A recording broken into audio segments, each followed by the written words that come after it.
Not my music. It's my understanding you need to make sure you let people know that when you play music in the background.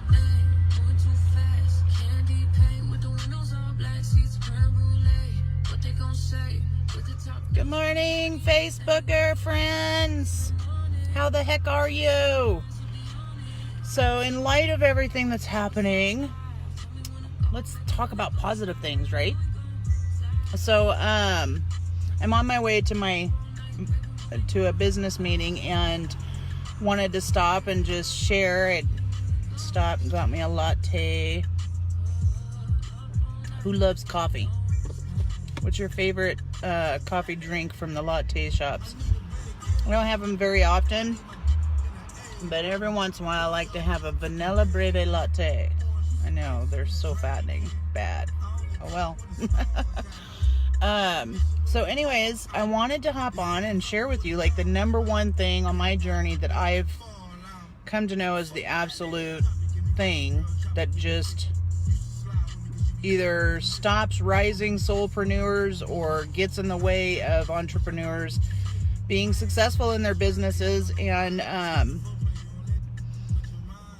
first I wanted to share with you, which is actually going to lead into what I'm about to share with you, is are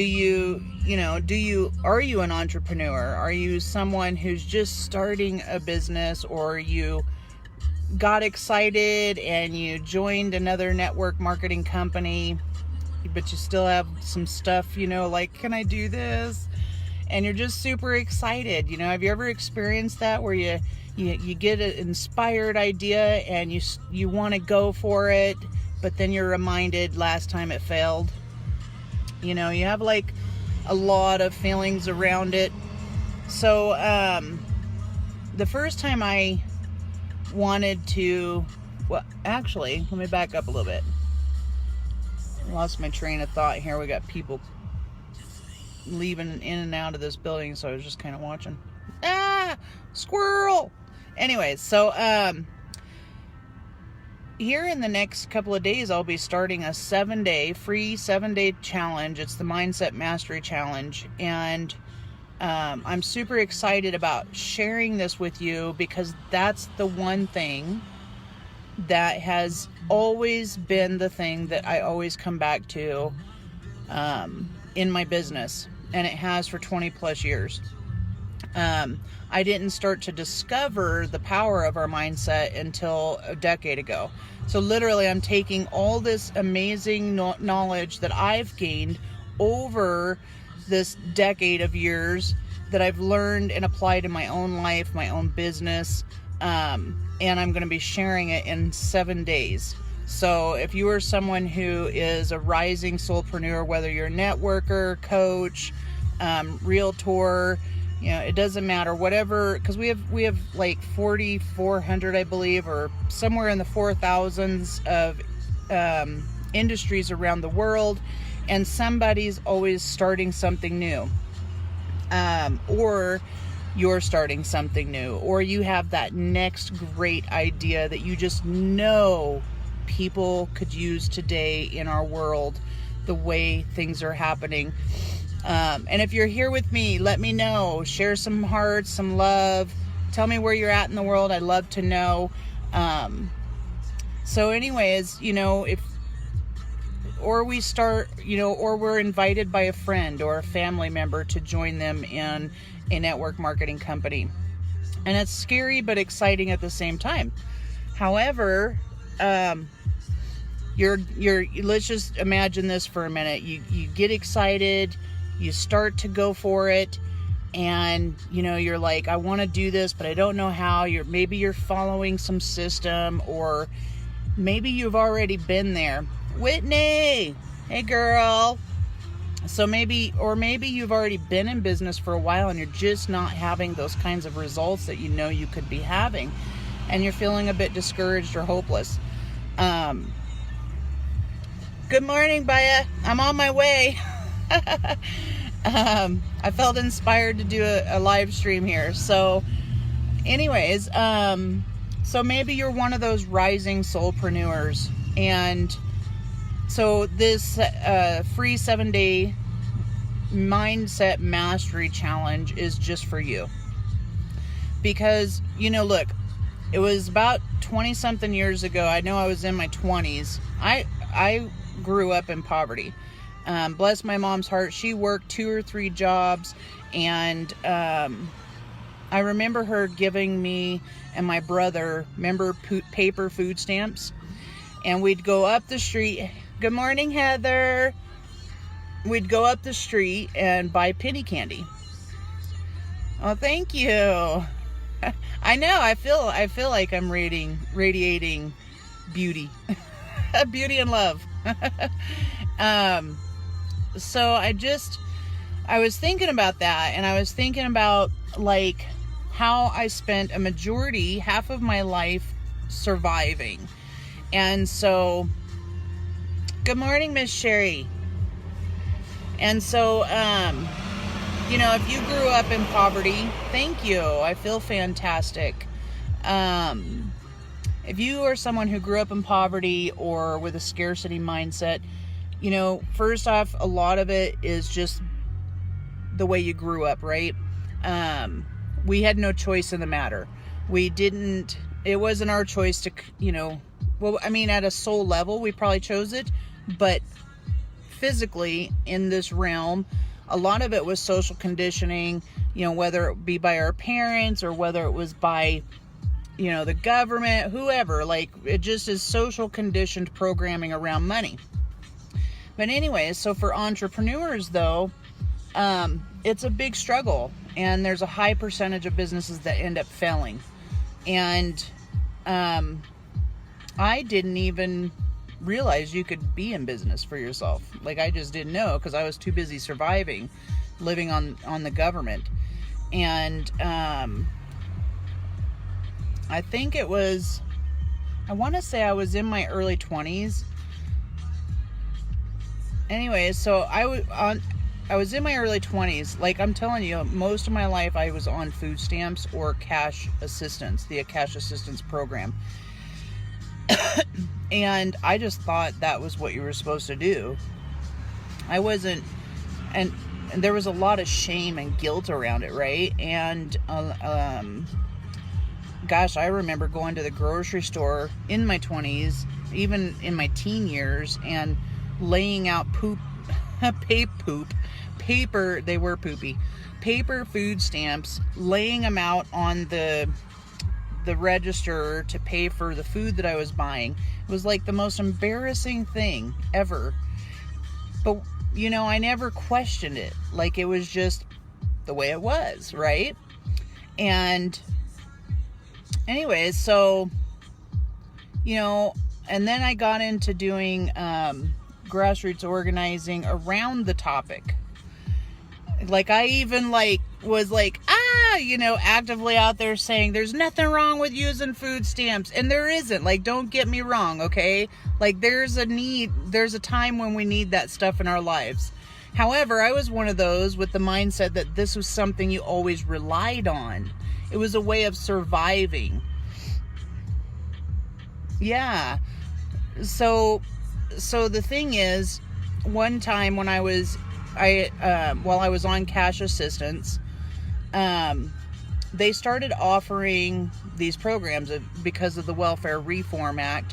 They started offering programs to people who were on cash assistance to increase your skill sets so you can get out into the workforce. Well, I was a high school dropout, and that's nothing to be ashamed of, by the way, because I turned around and ended up taking my GED in 2009, so I was in my 30s and passed it with flying colors. I didn't even study for it. I just went in and took it and said, I'll try it, and I passed. And that's all street knowledge, not book knowledge from the school.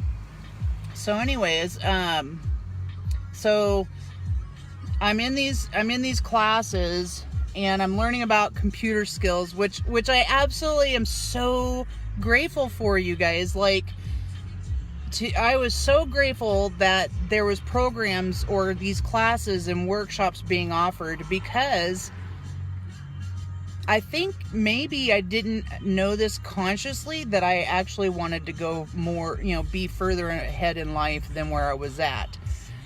So at the time, I don't think I consciously knew that, but I believe unconsciously, like I wanted more and I just didn't know that yet. It wasn't my time, I think. So anyway, so I really am grateful for my lessons with the welfare program and what they offered and things like that. And there's a lot of bad stigmas around people on welfare. So I've got to see both of best. Well, I'm almost to the best world of being rich. And however, I know what it's like living in poverty to becoming middle class on my way to being upper class. So, but I've met, good morning, Danielle. Thank you. I actually don't know if I want to stick to this color. I'm like a calico cat. I have these multi-colors. So it started out with, I've always got red, right?